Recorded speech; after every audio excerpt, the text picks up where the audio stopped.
And I know Fred and I have talked about this, how we don't often have talks about our core values. We put our core values up here every week, and they're magnificent core values. Great bunch of people put a lot of thought into kind of what we stand for as a community. And I've been thinking a little bit about one meaning comes from making a difference, and how we try to enact that here in our community through regular volunteer efforts. And I was thinking, I just had this thought the other day about like how we volunteer as a society typically. And the scenario often goes something like this. Okay, there's one, we'll call it the hypothetical soup kitchen scenario, where you have a busy professional, I don't know, doctor, engineer, whatever, who takes time out of his or her schedule every other week or once a month to put in a few hours at the hypothetical local soup kitchen, or name your favorite deal. And they will spend time serving food, cleaning up tables, and doing that kind of stuff as a means of giving back to society. And that we do those types of things all the time. And I started thinking, is that really the most efficient way to make a difference in the world? Why is it that we do volunteerism that way often? And then, so consider an alternative scenario where by volunteering at the soup kitchen, the busy professional is essentially doing menial labor well below his or her pay scale. So instead of spending several hours at the soup kitchen doing minimum wage work, would it make more sense, and don't get upset with me, I'm just thinking out loud, and bear with me, okay? But would it make sense for that professional to spend a few more hours instead working at his or her job? The doctor could see a few more patients, the salesperson could seal another lucrative deal, and then take the money that they spent doing what they're normally paid for and give that to the food bank, which would allow the food bank to buy even more food and possibly hire some unemployed people to do the minimum wage work of serving the food and cleaning up the tables. It seemed like that scenario might be a more efficient, more effective way to help a greater number of people.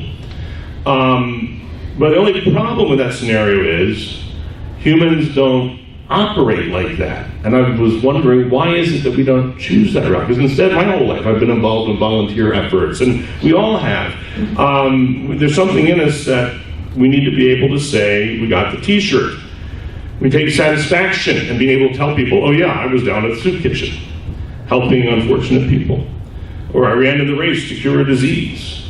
Or the social pages of the Houston Chronicle every week are filled with, they've seen the pictures of the galas. There's like charity galas every week, and everyone likes to appear in their tuxes in the charity galas to show that they were there helping their favorite cause. So why is it so important to many of us that we not only volunteer, but it's important that others, at least somebody else, knows that we volunteer? And probably, I think there's a lot of reasons. We could probably explore this really in depth. I'm going to kind of buzz through some of this.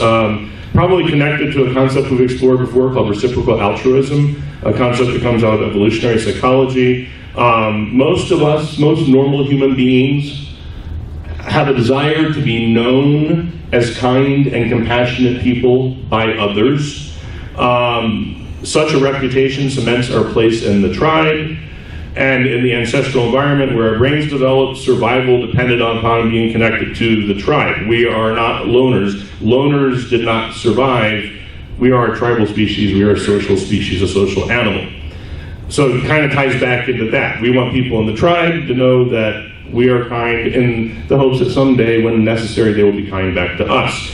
Of course, the impulse to do good isn't limited to humans, right? I mean, primates groom each other.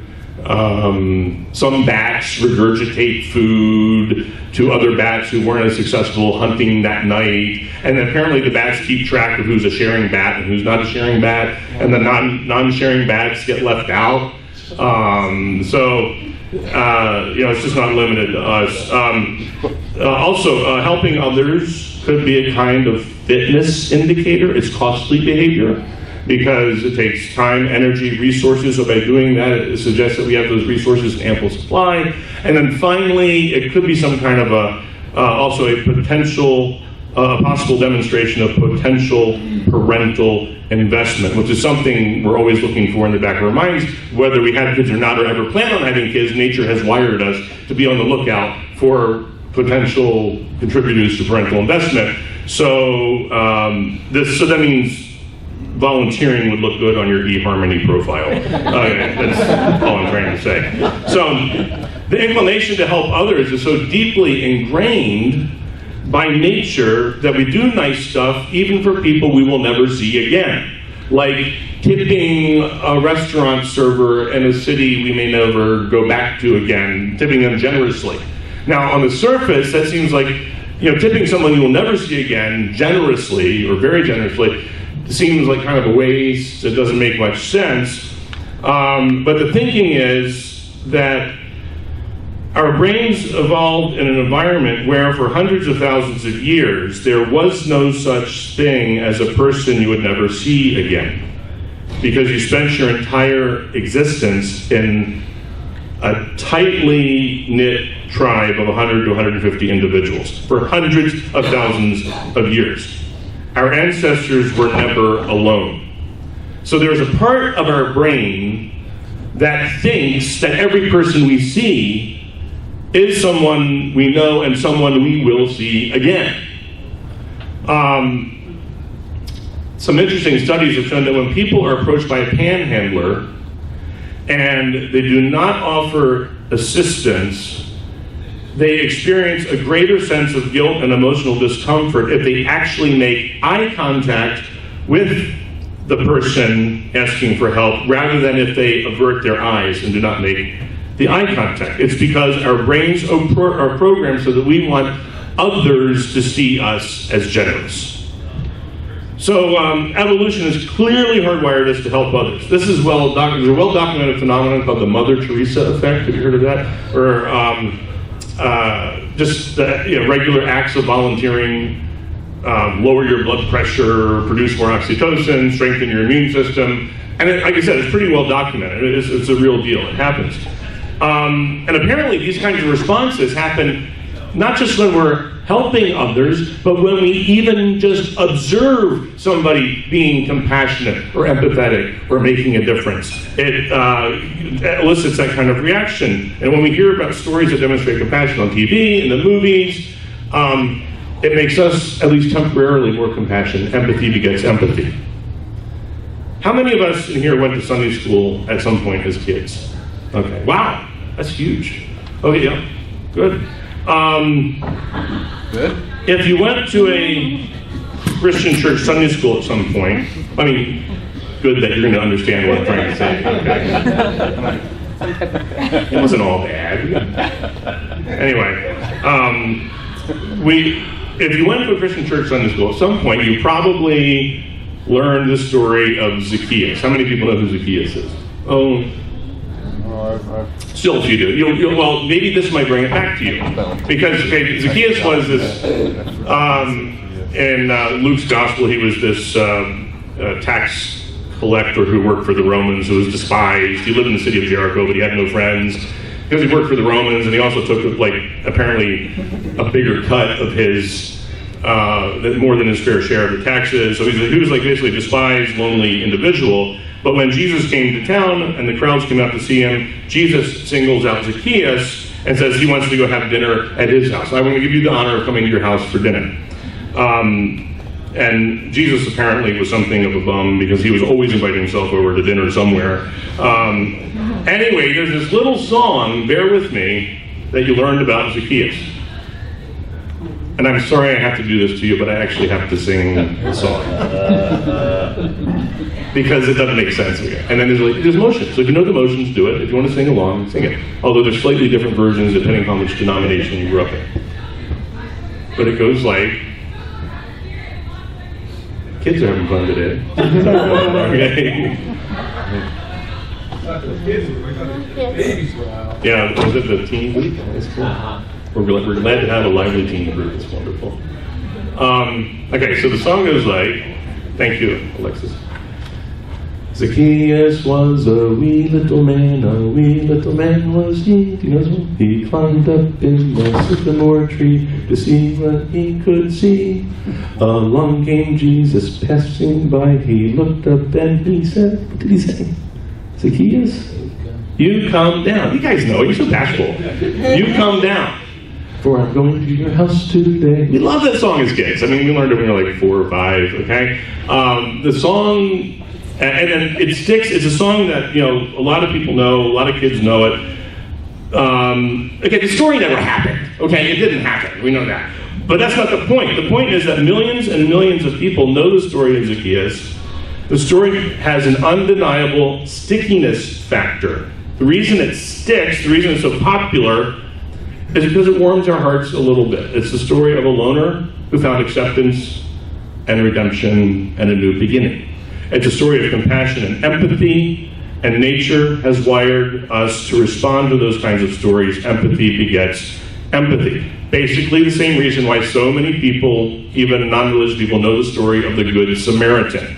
Think about both Zacchaeus and the Good Samaritan, both very well-known stories. They make no metaphysical claims, no superstitious claims whatsoever. They're really not religious stories when you get down to it. They're stories of humanity. They're human stories.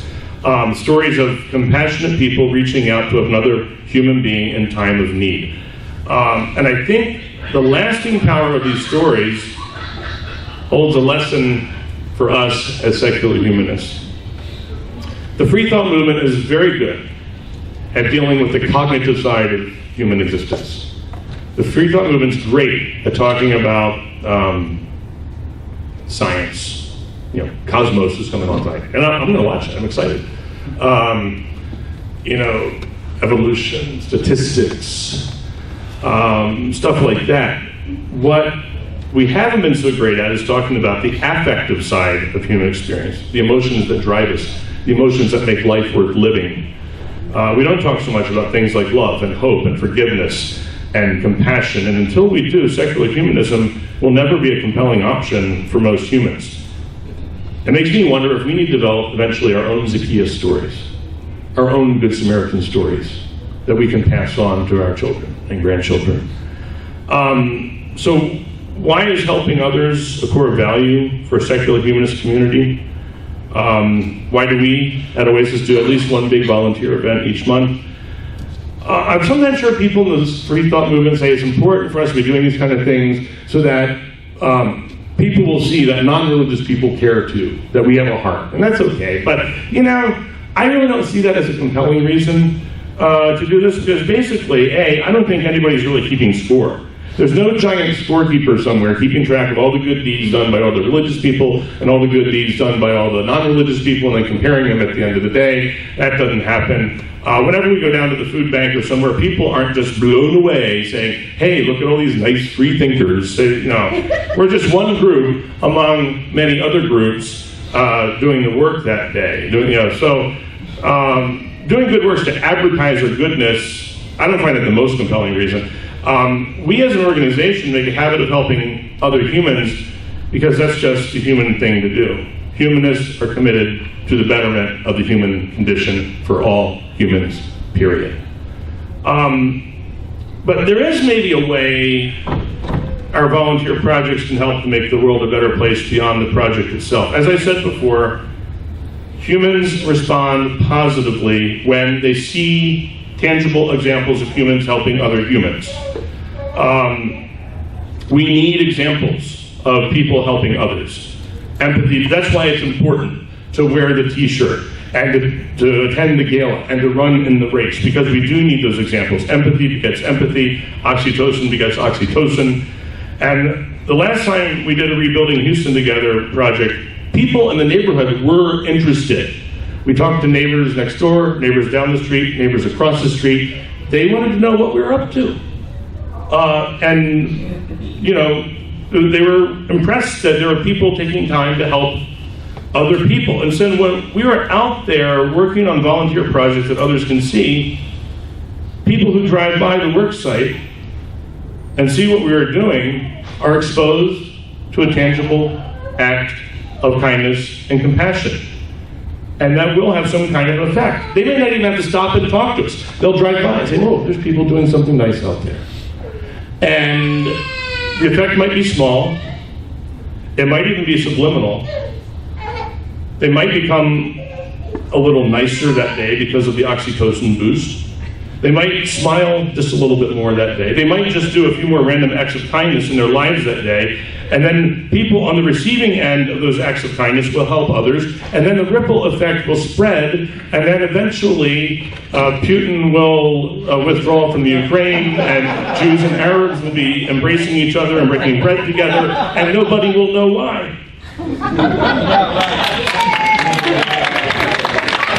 So in a couple weeks or so, we're going to go back and we're going to do Rebuilding Houston together again. And wait a month or so and expect world peace to break out. Don't hold your breath.